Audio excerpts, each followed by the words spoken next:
Okay, so we're moving on in the chapter, and this is the one time in the chapter where we will study non-right triangles. Actually, for the remainder of the chapter, for the unit, it'll be non-right triangles. So far we learned SOHCAHTOA, but that's only used when you have a right triangle. If you have a triangle like this one here, there's no right angle, we're going to have to use a different strategy. And that strategy is either going to be a law of cosines, which is 12.6, or it's going to be law of sines, which is 12.7. So in general, you will use the law of cosines if you are given side, angle, side. So if you're given two sides and the angle in between them, remember geometry days, SAS, then you should use law of cosines to find the missing angle, to find the missing side length, something like that. If you are given side, side, side, that indicates that you're going to find a missing angle. So if you were to solve for cosine of C in this problem, you would end up with this. Cosine of C equals a squared plus b squared minus c squared divided by 2ab. Here, if you're trying to find an angle, this would be to trying to find the side length, right? This represents the side length. You would do the side length squared equals the other two sides squared, the sum of the other two sides squared, minus twice the two sides multiplied together times cosine of the angle that is opposite this side you're trying to find. So notice, lowercase letters represent side lengths and uppercase letters represent angles. If this is angle C, then the side opposite it is lowercase c. This is angle A, so the side opposite of it is lowercase a. This is angle B, the side opposite of it is lowercase b. Okay? So do you have to have c squared equals a squared plus b squared? Well, no, we don't know what the letters are. What if it's triangle XYZ, right? Well, if you made it x squared, then it's going to be y squared plus z squared minus 2x, or sorry, not x, because you notice here it's the a and the b, So it's 2yz, it's whatever these two letters are, you put them here, 2yz cosine of the angle opposite that side. So don't rely on the letters A, B, and C. It could be any letters, P, Q, R, X, Q, B, right? So you just have to notice this relationship here, and these are the other two sides. Okay, and then in this one, if you're trying to find angle C, that's the one that's minus the other two. We have the other two sides squared and then divided by 2ab. So let's now apply this law. So it says in triangle ABC, A is equal to 10, B is equal to 13, and angle C is 70 degrees. Find C to three significant figures. Okay, so angle C, so first I would sketch a diagram. So angle C is 70 degrees, and then I'm just going to label the other two sides A and B. It doesn't really matter. So it says side B is 13, so this is my 13 because that's opposite B, and this is opposite angle A, so this is my 10. So this side right here is letter C, and I'm trying to find letter C. So what do? I do c squared equals the other two sides squared, right? 10 squared plus 13 squared minus 2 times 10 times 13 cosine of 70 degrees. Again, notice it's S-A-S, right? Like geometry, SAS, we're trying to find the side opposite the given angle. So now you just literally plug that into your calculator and see what you get. You should be able to plug it right in. So sorry, I'm doing that myself. So I get c squared equals 180.0747 blah, blah, blah. But remember, we don't want c squared, we want c. So you have to take the square root of both sides. So I get 13.4. So three significant digits, 1, 2, 3. So my answer is 13.4. Okay, now instead of given the basic information like that, you're going to have word problems. So you have to read the word problem, try to draw a diagram to represent the word problem, and then use law of cosines to solve. So this says a triangular shaped lot has side lengths of 50 meters, 120 meters, and 150 meters. So I'm going to have 120 meters, 150 meters, and then a 50 meter. So obviously this is a little bit skewed. I should do something like that, maybe to make it look a little bit more like that information given. Sorry about that. So that's 50, this is 120, and this is the short one, which is 50.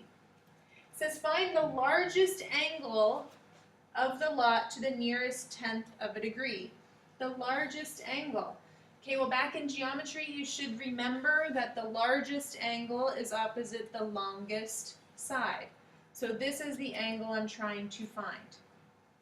So I'm going to go up and I'm going to look at this formula right here. Cosine of c equals a squared plus b squared minus c squared divided by 2ab. So this is the angle, we can call that c. Cosine of c equals, well it equals the two sides that are surrounding it, 120 squared plus 50 squared. You subtract the side that is opposite of it, and then you divide by twice the two sides that surround the angle we're trying to find. So again, letters don't matter. A, B, and C doesn't matter if you understand this relationship right here. So calculate this on your calculator, but don't forget that we don't want cosine of C, we want actual angle C. So go ahead and work through that. I'm going to work through it myself. So I get cosine of C equal to negative 0.4666 repeating. But I want to find angle C. How do I find angle C? I have to take the inverse of this decimal. So if I take the inverse cosine of that answer, I get 117.8 degrees. So what is the largest angle? The largest angle is 117.8 degrees. Okay, try number 3 on your own. Try to set it up, plug into the formula, and then you can check. So pause now and try this one on your own. Okay, did you get 55 meters? If not, look at your setup. But we had these two roads intersecting at an angle of 52 degrees. The streets on either side are 60 and 65, so it's an SAS. X squared equals 60 squared plus 65 squared minus twice 60 times 65 times cosine 52. I get x squared equals 3022.84. Take the square root, but then it says round to the nearest meter, so you should have gotten about 55 meters. So that's the law of cosines. The second formula we will learn that deals with non-right triangles is the law of sines. So the law of sines is a ratio, right? Proportion. Sine of angle A is to the opposite side as sine of angle B is to its opposite side as sine of angle C is to its opposite side. So I can set any two of these equal to each other. So let's see what that means. Okay, in triangle PQR, angle Q is 52 degrees. So I'm going to try to draw a little more to scale. Not so big, sorry about that. So if this is 52 degrees, this is 36 degrees. So this is Q, this is P, and then the opposite side is a length of 3. And we need to find Q. Well, perfect. Sine of 52 degrees, so sine of Q is to side Q, as sine of P, which is 36 degrees, is to side P. So now you just use your algebra skills. What do? We cross multiply, right? So 3 times sine of 52, so 3 times sine of 52 equals P times sine of 36. So if I want to isolate P, what do I do with my sine of 36? I just divide each side by sine of 36.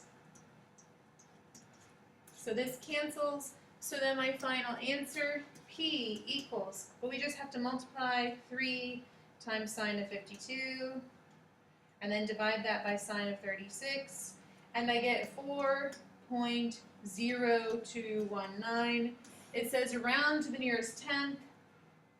Oops, sorry, why do I have P in here? This should be a Q. Sorry, I put a P instead of a Q. Q. So Q equals 4.0. If I'm rounding to the nearest tenth, it's just simply 4.0. Okay, so you might want to pause, try these next two on your own, and just apply the law of sines and see how it goes. So go ahead and pause, try to set these up, set up a diagram, set up the law of sines, and then continue. Okay, so number two, I think it's kind of hard to set up the diagram. So it says right here, the captain of a ship sighted a reef located so that the angle between the line of sight to the reef and the ship's course was 20 degrees. So if this is the captain and the ship is going this direction, then he looks over to the reef. So this is the reef up here. So here's my 20-degree angle. And then if the ship continues forward, right, 8 kilometers, now they're here. So when he looks up to the reef, this angle is calculated at 70 degrees. So think about it, you're going straight, you tilt your head to the left 20 degrees the first time, you're going straight, face forward, you tilt your head to the left 70 degrees this time, but it's on the outside here, which means the angle on the inside of the triangle is its supplement, which is 110 degrees. And then if you know that this is a 20-degree angle and this is a 110-degree angle, that's 130, which means this angle up here has to be 50 degrees. And you can't do this problem unless you find angle R, because angle R is opposite the given value of 8. And remember, in the law of sines, you need the sine of an angle. So sine of 50 degrees is to 8, as sine of 20 degrees is to this distance. So it says how far is the boat from the reef, so on this, when they move forward 8 kilometers. So we don't know this distance right here, the orange part. So sine 20 is to x, so sine 50 is to 8. You do your cross multiplication, you divide by sine 50, I got 3.57, but it asks to round to the nearest tenth, so I get 3.6 kilometers. So again, make sure you understand why we set this up, how I got these angles. If you don't understand, then ask. Okay, finally the last one. The last one should have been like, wait a minute, this looks very familiar. It's identical to the first one, except in the first one, I gave you 2 angles and a side. And the last one, I gave you an angle and 2 sides. So remember up here for Q, we got 4.0. So I made Q 4.0, kept the given information the same. Angle Q is 52 degrees, side length P is 3. So then you did sine of 52 degrees is to side length 4, as sine of angle P is to side length 3. So this time I'm trying to find my angle measure. So find angle P to the nearest tenth. So I cross multiply, right? So I just multiply the 3 over here, because I'm trying to isolate P, so I can leave this the same. So sine of P equals 3 times sine of 52 divided by 4. So I calculate this with my calculator, I get 0.591008, blah, blah, blah. And then how do I solve for an angle? I do the inverse sine of 0.591, etc. What do I get? I get 36.2 degrees if I rounded to the nearest tenth. And was that close to what I originally said? Yes. Why wasn't it exactly 36 degrees? Because remember, Q wasn't exactly 4 in length. It was 4.0219, blah, blah, blah. And because I rounded that to 4, that made my angle slightly different than the original 36 degrees. So that's it. Law of sines, law of cosines, you only use them for non-right triangles. They're formulas, you have to memorize them, apply them on your test. So I will see you, actually I won't see you on Monday because I have a math workshop pull-out I'll be doing that day, so there'll be another video, and it's a little more complicated. It's the ambiguous case unless I kind of change it around. But anyway, look out for the video on Monday. Have a good weekend. See you soon. Bye.